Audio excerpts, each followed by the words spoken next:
نہایت واجب الاحترام میرے اپنے محترم مولانا قاری ضیاءالدین صاحب،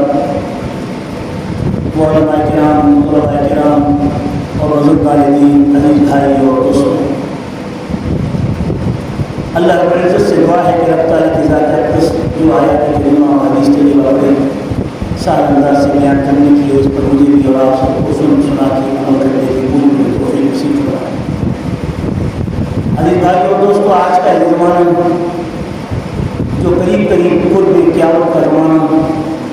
اور ویسے بھی رسول اللہ صلی اللہ علیہ وسلم کا وجود بامسعود کا اس دنیا میں آنا، وہ بھی اس بات کی دلیل اور نشانی ہے کہ میرے بعد قیامت یوں ہے، یعنی اپنی انگلیوں کے اشارے سے بتاتا ہے کہ جب میں آ گیا بس اب میرے بعد قیامت آئے گی۔ جب رسول اللہ کا وجود بامسعود اس دنیا میں مبعوث ہو گئے، آپ کی ختم نبوت کا اعلان ہو گیا، آپ صلی اللہ علیہ وسلم کی رسالت کا اعلان ہو گیا، اور اس دنیا میں آپ اس نبی کے بعد اب قیامت کا انتظار ہے۔ صحابہ کرام رضوان اللہ علیہ اجمعین نے حضور نبی کریم رؤوف الرحیم صلی اللہ علیہ وسلم سے پوچھا، یا رسول اللہ،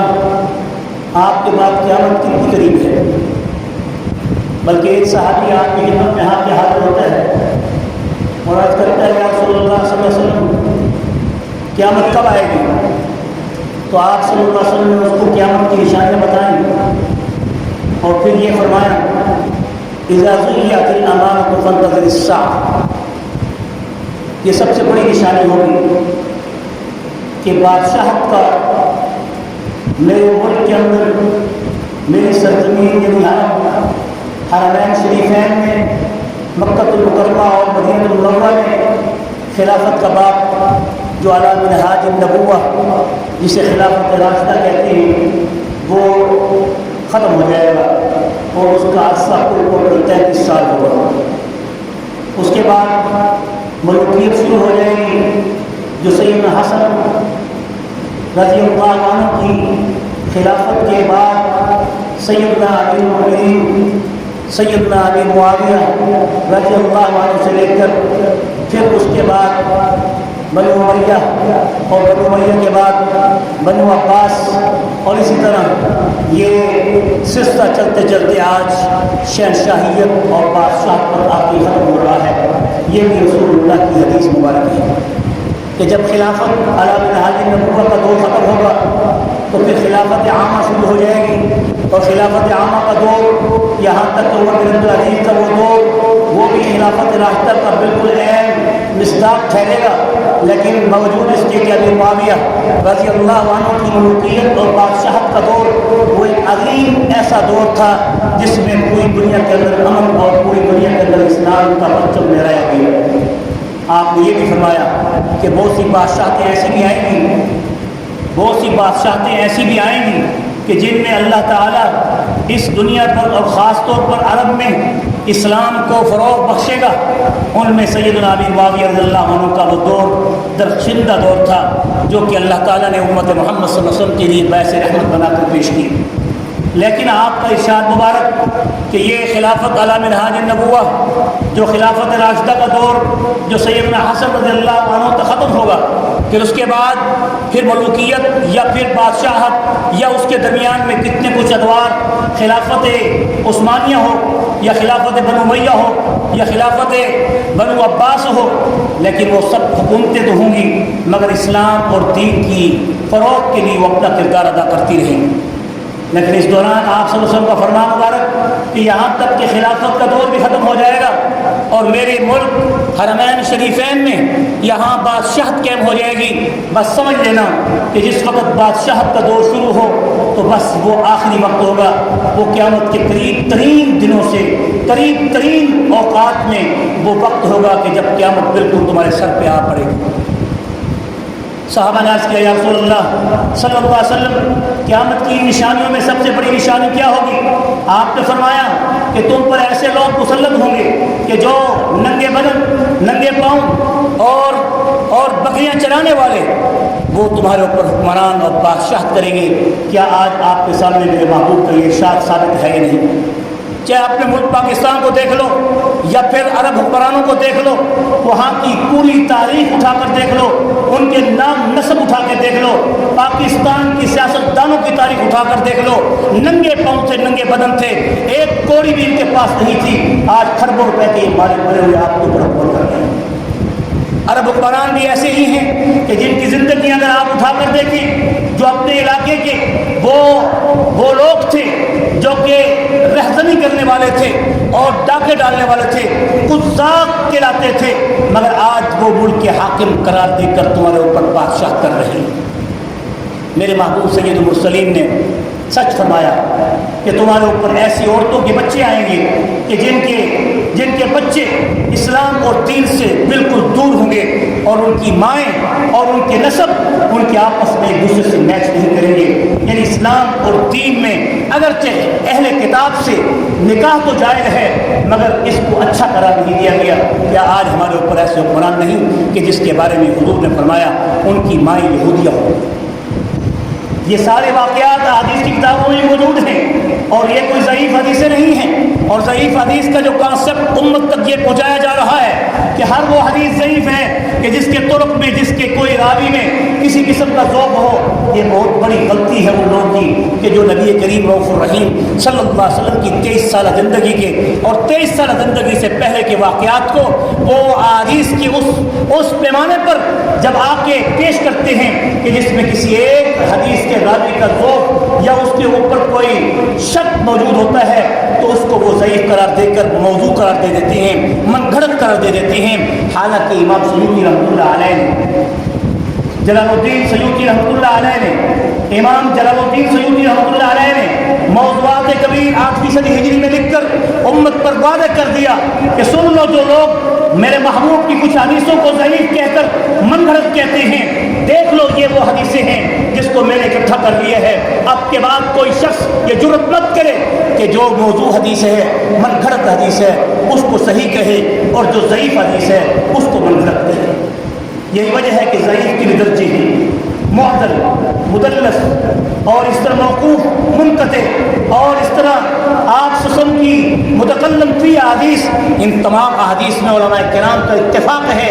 آج کے 14ویں صدی کے مولوی کو احادیث کا علم آج ہوا ہے، جبکہ ہمارے محبوب محمد مصطفیٰ کے قریب ترین زمانے کے لوگ، خیر القرون کے زمانے کے لوگ کہلاتے تھے، انہوں نے احادیث کا ذخیرہ ہم تک پہنچا دیا ہے۔ اب اس کے بعد ہمیں کسی کی ڈکٹیشن کی ضرورت نہیں ہے۔ انہوں نے واضح طور پہ کہہ کر ان احادیث کی نشاندہی کر دی ہے کہ یہ وہ احادیث ہیں جو بعد میں مستشرقین نے یا بعد میں ان لوگوں نے جو آپس کی دشمنیوں میں آ کر گھڑی تھی اور ایک دوسرے پر پڑی تھی، تو آج وہ سن لیں یہ حدیث ضعیف نہیں، یہ حدیث موضوع ہے، یہ حدیث معضل ہے، یہ حدیث مدلس ہے، یہ حدیث منقطع ہے۔ خبردار، ایسی حدیث کو پیش کرنے والا ایسا ہے کہ جس کے بارے میں رسول اللہ کا ارشاد ہے، من کذب علی متعمدا فلیتبوأ مقعدہ من النار۔ حتیٰ کہ حضور کی صرف حدیث کے بارے میں نہیں، تفسیر قرآن کے بارے میں بھی آپ کی حدیث ہے کہ من فسر کاذبا، جو شخص کذباً میرے قرآن کی آیات کی، اتری ہوئی آیات کی تشریح اور تفسیر غلط اور اپنی رائے سے کرے گا، وہ بھی مجھ پر بہتان باندھے گا، فقد مقعدہ من النار، اسے چاہیے کہ وہ اپنا ٹھکانہ جہنم میں بنا۔ من کاذب علیہ متعمدا فلیتبوأ مقعدہ من النار، بس اس شخص کو چاہیے کہ وہ سمجھ لے کہ وہ اپنا ٹھکانہ جہنم میں بنا۔ خیال کرنا، ہمارے لیے البانی صاحب بھی بہت ہی بڑے محترم ہیں، اس کے علاوہ ہمارے علاوہ اور بھی بہت سے محدثین ایسے گزرے ہیں جو ہمارے لیے باعث عزت ضرور ہیں، لیکن ہمارے لیے جو تقلید امام اعظم ابو حنیفہ رحمۃ اللہ علیہ تک، جو تابعین کے درجے تک، تبع تابعین کے درجے تک جو ہم تک احادیث کا ذخیرہ پہنچا ہے، اس میں کسی قسم کی شک و شبہ کی کوئی گنجائش نہیں ہے۔ جب آپ صلی اللہ علیہ وسلم کے صحابہ سے براہ راست اگر ایک شخص تابعی ہونے کی حیثیت سے حدیث کو نقل کرتا ہے، یا کوئی شخص حضور کے صحابی کے بعد ایک دیکھے ہوئے اس صحابی سے پھر دوسرا تبع تابعی اس تابعی سے جب حدیث نقل کرتا ہے، تو اس کے اوپر کسی قسم کی شک کی کوئی گنجائش باقی اس لیے نہیں رہتی کہ وہ 3 واسطوں سے حضور نبی کریم رؤوف الرحیم تک جا پہنچتی ہے۔ اس لیے حدیث اور سنت کے درمیان فرق ہے۔ ہم اپنے آپ کو اہل سنت والجماعت کہتے ہیں، اور ہم اپنے آپ کو اہل سنت والجماعت کہتے ہیں، اور ایک فرقہ ایسا ہے جو اپنے آپ کو اہل الحدیث کہتے ہیں، اور اہل الحدیث وہ جماعت تھی جو رسول اللہ کے زمانے کے صحابہ کی تھی یا تابعین کی تھی یا تبع تابعین کی تھی، اس کے بعد کسی کو بھی اہل الحدیث کہلانے کا حق حاصل نہیں، کیونکہ اہل الحدیث وہ لوگ ہوتے ہیں جنہوں نے 3 زمانے خیر کے پائے ہوں، اور ان 3 زمانوں میں وہ اپنے آپ کو اہل الحدیث کہہ سکتے ہیں۔ وہ محدثین کا دور تھا یا مفسرین کرام کا بالواسطہ وہ دور تھا جو خیر القرون کے اندر پایا جاتا تھا۔ وہ خیر القرون کے 3 دور ہیں، خیر القرون قرنی ثم الذین یلونہم ثم الذین یلونہم، پھر اس کے بعد حضور نے فرمایا 3 دور میرے ایسے ہیں جس کو خیر ہی کہیں گے، خبردار ان پہ شک نہ کرنا، ان کی تقلید تمہارے اوپر واجب ہے۔ علیکم بسنتی وسنت الخلفاء الراشدین المہدیین، یا مہدیین وہ تابعین ہیں، مہدیین وہ تبع تابعین ہیں، مہدیین وہ ائمہ کرام ہیں، مہدیین امام مالک ہیں، مہدیین امام ابو حنیفہ ہیں، مہدیین امام شافعی ہیں، مہدیین امام احمد بن حنبل ہیں۔ اس کے بعد آنے والے اس دور کے وہ علماء ہیں اور وہ صلحاء ہیں، وہ اتقیاء ہیں، وہ علماء اہل حدیث ہیں جن کو اہل الحدیث ہونے کا حق حاصل ہے۔ آج کے 14ویں صدی کا مولوی یا آج اپنے آپ کو اہل الحدیث کہتا ہے، پہلے حدیث کے اس زمانے تک پہنچ کر دکھایا۔ اس لیے ہم ہاتھ جوڑ کے ان سے کہتے ہیں اپنی زبان کو لگام میں رکھو۔ جب تم امام اعظم ابو حنیفہ رحمۃ اللہ علیہ کی شان میں گستاخی کرو گے تو ہم تمہارے نام نسب کھول کے بتائیں گے کہ وہابی اور نجدی کہاں سے آئے تھے اور کس قوم کی اور کس کی ایمان پر آئے تھے اور کس یہودی نسب کے ساتھ ان کا تعلق جڑتا ہے۔ خبردار ہم وہ بات کہیں گے جو اللہ اور اس کے رسول کی ہے۔ ہم اہل سنت والجماعت ہیں۔ سنت و حدیث میں یہ فرق ہے کہ محدثین کرام کی جماعت نے حدیثوں کو اکٹھا کیا اور فقہائے امت کا ہم پر احسان ہے، انہوں نے حدیث رسول اللہ سے اللہ کے دین کو آسان کر کے ہمیں اس کی تشریح سنت سے سکھائی۔ اور یاد رکھیے ہر حدیث قابل عمل نہیں ہوتی۔ اگر ہر حدیث قابل عمل ہو تو پھر بہت سی حدیثیں ایسی بھی ہیں کہ جس میں آپ صلی اللہ علیہ وسلم نے یہ بھی فرمایا، آپ صلی اللہ علیہ وسلم نے یہ بھی فرمایا، آپ نے یہ بھی کیا کہ جس کا ذکر، جس کا تعلق، جس کا حکم صرف حضور کی ذات کے ساتھ خاص ہے، اگر کوئی عام شخص اس کو کرنا شروع کر دے تو پھر تو وہ کافر ہو جائے گا یا مرتد ہو جائے گا یا ایمان سے خارج ہو جائے گا۔ معلوم ہوا فقط احادیث سے نفس حدیث کو دیکھ کر، صرف حدیث کی اس روایت کو پڑھ کر اور اس پر عمل کرنے کے لیے امت کو اکسایا جائے جب تک کہ سنت کو ساتھ نہ رکھا جائے، کیونکہ میرے محبوب محمد مصطفیٰ صلی اللہ علیہ وسلم نے اپنی احادیث کے بارے میں بتا دیا کہ میرے زبان سے نکلا ہوا ہر کلمہ حق ہے، سچ ہے، لیکن اس کی تشریح اور اس کا طریقہ میرے صحابہ سے تم نے سیکھنا ہے۔ اگر میرے صحابہ کی طرز فکر پر نہیں چلو گے تو میری حدیث کو پڑھ کر تم گمراہ بھی ہو سکتے ہو۔ اور لن تمسکوا بکتاب اللہ، خبردار تم اپنے ہاتھ سے یعنی کتاب اللہ اور سنت رسول کو نہ چھوڑنا۔ یہاں حدیث کا ذکر اس حدیث میں نہیں آتا جو مشہور و معروف حدیث ہے، جس میں آپ صلی اللہ علیہ وسلم نے فرمایا تمسکوا بکتاب اللہ و سنت رسول صلی اللہ علیہ وسلم۔ یہاں پر آپ نے سنت رسول کی جگہ حدیثی نہیں کہا، ورنہ حدیث بہت سی ایسی ہیں جس میں آپ نے یوم وصال کے روزے رکھے، 3 دن تک آپ نے افطار نہیں کیا، آپ نے 4 سے زیادہ شادیاں کی، آپ علیہ السلام نے بغیر گواہوں کے آپ کو اللہ نے ان وحبت نفس للنبی ان اراد النبی ان یستنکحها خالصۃ لک من دون المؤمنین۔ یہاں میرے محبوب کی شان اور ہے، امت کی شان اور ہے، ورنہ کسی عام امتی کو بغیر دو گواہوں کے، حاضر 2 گواہوں کے ایجاب و قبول، تب جا کے ان کا صحیح ہوگا، تب جا کے ان کا نکاح صحیح ہوگا۔ جب تک وہ ایک مجلس میں دونوں حاضر گواہ موجود نہ ہوں اس وقت تک اس کا نکاح باطل کرا دیا جاتا ہے، ایسے نکاح کو زنا کرا دیا جاتا ہے۔ ولا متخذ اخدان ولا متخذات اخدان، خبردار چھپے چھپے تم نے جو دوستیاں بنا کے رکھی ہوئی ہیں، چاہے بچے ہیں یا بچیاں ہیں، ان کے آپس کے تعلقات سے بہتر ہے کہ تم ان کے نکاح قائم کر دو تاکہ وہ آپس میں مل جل کر وہ اپنی زندگی گزار سکیں، نہ کہ چھپے چھپے وہ دوستیاں نبھا کر زنا کا شکار ہو جائیں۔ آپ صلی اللہ علیہ وسلم نے نکاح کے لیے 2 گواہوں کا ہونا شرط قرار دیا ہے، مگر حضور کے لیے کسی عورت کا آ کر اپنے آپ کو ہبہ کرنا اس میں کوئی شرط نہیں۔ آپ صلی اللہ علیہ وسلم کو اللہ نے اختیار دیا کہ کوئی عورت آپ کے پاس آ کر اپنے نفس کو ہبہ کرنا چاہے، اللہ اس کا گواہ ہے، ملائک میں جبرائیل اور میکائیل اس کے گواہ ہیں۔ آپ کا نکاح قرآن اور سنت کی نص سے ثابت ہے، مرفوع حدیث سے ثابت ہے۔ یہی وجہ ہے کہ ہر حدیث کو لے کر، ہر حدیث کو پڑھ کر اس پہ عمل کرنے کی کوشش کرنے والے، آج کے اپنے آپ کو اہل حدیث کہنے والے، وہ بہت بڑی غلطی پر ہیں۔ وہ میرے محبوب محمد مصطفیٰ کے فرمان اور فرامین کی کھلی خلاف ورزی کر رہے ہیں۔ اس لیے آپ صلی اللہ علیہ وسلم کو اللہ تعالیٰ نے کھلے لفظوں میں یہ کہا، ولولا نفر من كل أمة ولولا نفر من كل فرقة منهم طائفة ليتفقهوا في الدين ولينذروا قومهم إذا رجعوا إليهم لعلهم يحذرون۔ اے امت محمد صلی اللہ علیہ وسلم، کیوں نہیں تمہاری امت کے اندر ایک ایسا گروہ موجود رہنا چاہیے قیامت تک؟ کون سا گروہ، کون سی جماعت قیامت تک رہنی چاہیے؟ فلولا نفر من كل أمة فلولا نفر من كل فرقة منهم ليتفقهوا في الدين۔ جو میرے محبوب محمد مصطفیٰ کی حدیثوں کو پڑھ کر، جو قرآن کی آیات کو پڑھ کر تفقہ فی الدین کا کردار ادا کرنے والی جماعت،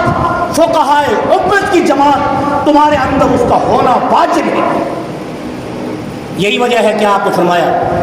من یرد اللہ خیرا یفقہہ فی الدین، اور اللہ تعالیٰ جس قوم کے لیے خیر کا اور بہتری کا اور اپنی رحمت کا معاملہ فرماتے ہیں، خیر یفقہ فی الدین، تو اس کو دین کے اندر تفقہ فی الدین ادا کرتے ہیں۔ اور تفقہ فی الدین ہر ایک شخص کا کام نہیں، یہ گوگل پر بیٹھ کر مفتی بننے والوں کا کام نہیں، یہ گوگل مفتی کا کام نہیں، یہ وہ جماعت ہے جو جماعت سینہ بسینہ میرے محبوب محمد مصطفیٰ کے فیض نبوت کو حاصل کرتے ہوئے آگے جا رہے ہیں۔ ورنہ ہر شخص حکیم ہوتا، ہر شخص ڈاکٹر ہوتا، کتابیں ساری بھری پڑی ہیں، آپ جو بھی نسخہ نکالنا چاہے نسخہ مل جائے گا، مگر ایسی راہ دکھانے والا میپ بھی تمہیں ایسے راستے پہ بھٹکا دے گا جہاں تم صرف بھٹکتے رہ جاؤ گے۔ معلوم ہوا کوئی بات جب تک کہ اس کو چلانے والا نہ ہو، اس بات کے ساتھ اس کا پیچھے راستہ، اس کا تعلق کسی خاص بندے کے ساتھ نہ ہو، اس وقت تک وہ راستہ ہدایت کو نہیں پا سکتا۔ یہی وجہ ہے کہ اللہ تعالیٰ نے انبیاء کو بھیجا، انبیاء کے بعد اللہ نے ان کے وارثین علماء و فقہاء کو بھیجا۔ یہی فقہاء امت ہیں جن کا ہم پر احسان ہے، جنہوں دین کو سمجھ کر قرآن و حدیث کی ہر ایک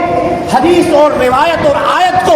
سمجھ کر انہوں نے امت کے لیے فراخی پیدا کی۔ الدین یسر لا عسر، اللہ نے دین کو آسان کیا ہے، مشکل نہیں کیا۔ لیکن آج کا ایک طبقہ جو فقہاء امت کو اعلان انکار کرتا ہے اور ان کی فقاہت، ان کی ثقافت اور ان کے تقویٰ پر اور ان کے فتویٰ پر شک کرتا ہے، اگر وہ فتوے اور تقوی پر ان کے شک کرتا ہے تو ہمیں ان کے نام و نسب پر بھی شک ہے۔ مرزا غلام احمد قادیانی بھی انہی ان کے اندر سے تھا جس نے اسلام اور دین کے اندر جہاد کا انکار کیا، پھر ختم نبوت کا انکار کیا۔ وہ بھی ایک ایسا شخص تھا جس نے سب سے پہلے امت کے ان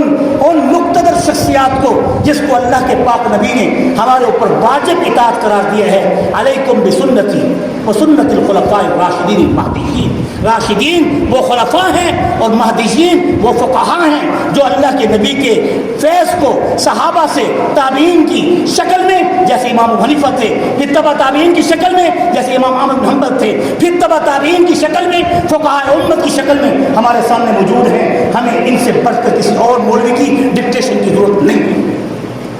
ہم اپنے ان علماء کو مانیں گے جو رسول اللہ کے زیادہ قریب تھے، جو حضور کے زمانے کے قریب ہے وہ زیادہ بہتر ہے، جو حضور کے زمانے سے دور ہے اور آج کا متحد بن کر امت کے ان دانشوروں سے، ان فقہاء سے ہمیں دور کرنا چاہتا ہے، وہ ہمیں قبول نہیں ہے۔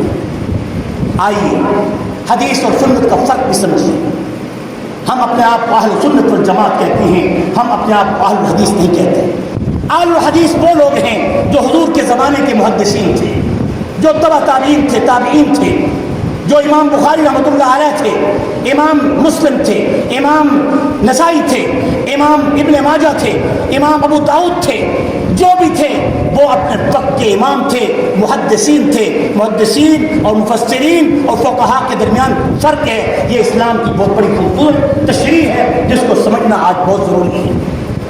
یہی وجہ ہے کہ ہم اپنے آپ کو اہل سنت اس لیے کہتے ہیں کہ سنت اور حدیث میں فرق ہے۔ ہر حدیث قابل عمل نہیں ہوتی، ہر حدیث قابل روایت نہیں ہوتی جب تک کہ اس پر اللہ کے نبی کا حکم نہ ہو یا رسول اللہ کا حکم صحابہ کو ہو یا صحابہ کا طرز فکر عمل اس سے ثابت نہ ہو، اس وقت تک اس حدیث کو لینا گمراہی کی طرف جانے کی مطلب ہے۔ یہی وجہ ہے کہ میں نے شروع میں بتا دیا کہ آپ صلی اللہ علیہ وسلم کے خصائص میں بہت سی ایسی احادیث ہیں جس میں اس کا حکم صرف حضور کی ذات کے ساتھ خاص تھا، یا پھر آپ کا وہ حکم اس صحابی کے ساتھ خاص تھا کہ جس کو کفارے میں آپ نے کھجوروں کو پیش کرنے کے باوجود اس کو کھانے کا حکم کیا، مگر کفارہ اس کا ادا ہو گیا۔ کیا آج کفارہ کوئی ایسا ادا کر سکتا ہے؟ روزے کا کفارہ یا کوئی اور کفارہ یا زہار کا کفارہ، اپنی بیوی کو ماں کہنے والے کا کفارہ، 60 روزوں کا کفارہ، کیا ایسا ہو سکتا ہے؟ تو یہ معلوم ہوا کہ ہر حدیث قابل روایت بھی نہیں اور ہر حدیث قابل عمل بھی نہیں جب تک کہ اس پر اللہ کے نبی کا حکم موجود نہ ہو، امت کو عام طور پر یا کسی صحابی کے ساتھ اس کا عمل ثابت نہ ہو، یا پھر فقہاء تابعین کی جماعت میں کسی کا عمل اس سے ثابت نہ ہو، اس کو کہتے ہیں سنت و سنت رسول ہی صلی اللہ علیہ وسلم، اسی کو کہا جاتا ہے۔ اور امام بخاری رحمۃ اللہ علیہ نے بھی اپنی بخاری کا نام وہ سنن ہی و ایام ہی کہہ کر لکھا ہے، اس میں آپ نے سنن کے لفظ کو نہیں لکھا۔ یہاں ثابت ہو رہا ہے کہ امام بخاری ہوں یا امام مسلم ہوں، کہیں بھی انہوں نے کوئی حدیث پیش کی ہے تو انہوں نے کہا انا، میں یہ کہتا ہوں، انا قال ابو عبداللہ یہ کہتا ہے، عبداللہ یہ کہتا ہے، مگر وہاں یہ نہیں کہا کہ یہ علماء کی جماعت یہ کہتی ہے اور اس پر میں فتویٰ دیتا ہوں، بلکہ وہ اپنی رائے کا اظہار کرتے ہیں۔ معلوم ہوا انہوں نے احادیث کا ذخیرہ پیش کر کے فقہاء امت کے حوالے کیا۔ اب تم پڑھو ان حدیثوں کو اور ان حدیثوں کو پڑھ کر امت کے لیے فراخی اور آسانی کا معاملہ کرتے ہوئے امت کو پیش کر کے ان کو سنت پر چلنے والا بنا دو۔ اس لیے ہم سب کو اہل سنت والجماعت کہتے ہیں، ہم اہل الحدیث نہیں بلاتے۔ اہل الحدیث ایک مخصوص طبقہ تھا جماعت کا جو حضور کے قرون ثلاثہ میں، جو خیر کے قرون میں گزر چکا ہے۔ بعد میں آنے والے اگر اپنے آپ کو اہل الحدیث کہتے ہیں تو وہ اہل الحدیث نہیں ہیں، بلکہ وہ اپنی زندگی میں رسول اللہ کی سنت کے منکر نظر آتے ہیں۔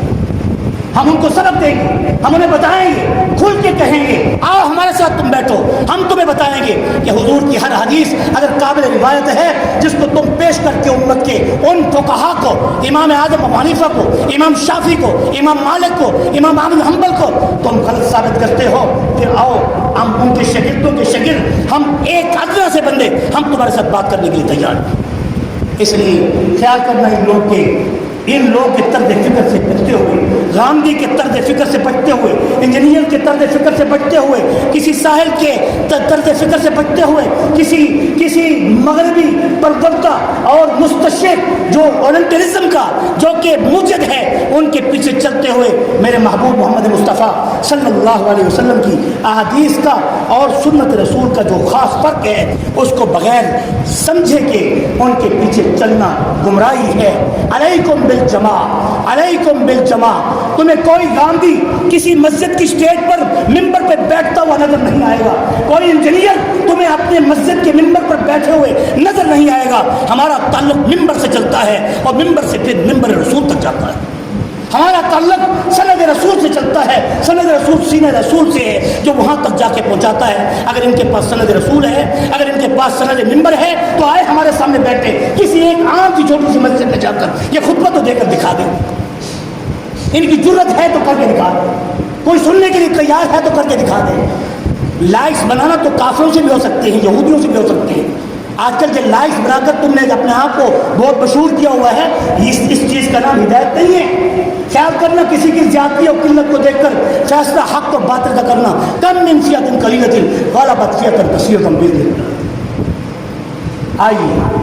اب میں قیامت کی ان مخصوص نشانیوں کو پیش کر کے بات کو ختم کرتا ہوں کہ حضور نبی کریم رؤوف الرحیم صلی اللہ علیہ وسلم سے پوچھا گیا